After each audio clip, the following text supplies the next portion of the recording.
Well, a St. police officer slams his car into a bar, and the claims for why he did it was because he was adjusting his radio.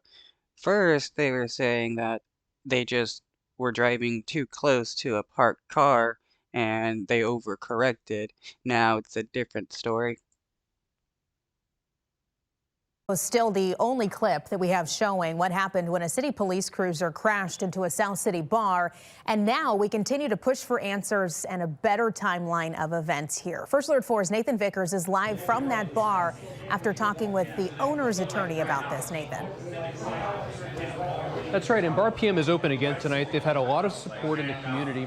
And a lot of people in the community have been questioning some of the elements of this, including the bar's attorney. He's questioning what happened when the police cruiser came through the front of the building and the moments that followed. He walked us through some video today that you'll only see on First Alert 4 of the moments that followed. You cannot card me. This is a victim of property damage, and they're handcuffing him instantly. Vod Kazali represents.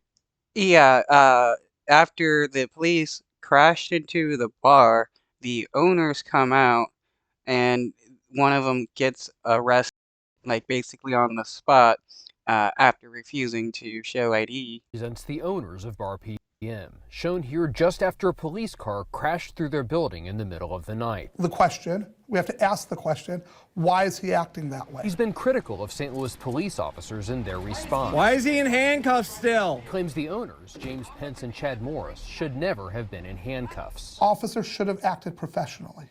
That did not happen. He walked us through video taken by a bystander. I mean, what can we expect from police? They're not professionals. All they are tax-funded gang members. Given exclusively to First Alert 4. Contradiction here is the police are very adamant and clear that before my second client goes down the alley, he supposedly pushes a police officer. There's been no conflict before my person goes through the gate. Being as transparent on this case as we're being on any other use of force that we use. Police addressed some questions. Right, because police are transparent when it comes to their cops abusing people. That's a total bogus lie. Cops love to cover up any crimes they commit. About this incident on camera for the first time during their weekly briefing. They say the police cruiser's black box clocked it at just under 40 miles per hour when it swerved. The driver had been adjusting the radio. They say neither officer in the car was drug tested. We did not do a toxic.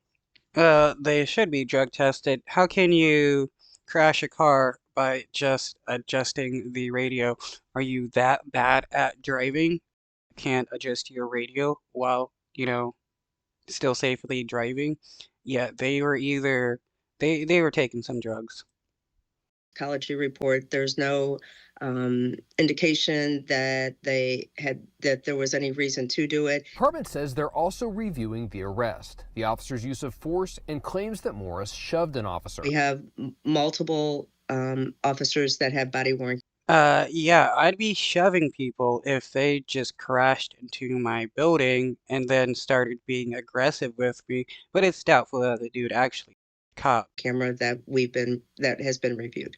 But the cruiser involved in the crash was an older unit with no dash cam, and they're still not releasing body camera footage. I think they should release everything. Kazali says there are still unanswered questions about both the crash and the arrest. We should have some kind of true transparency about why officers are showing up on a scene, not investigating property damage, and immediately ramping up into an aggressive manner.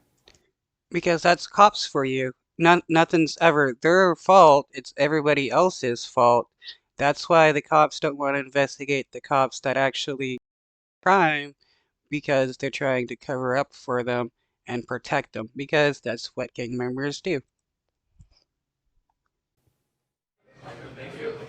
Now, the police department says both of the officers in the car were fairly new. They were in their probationary phase, but they say both had cleared the necessary field training that was required for them to be in the car.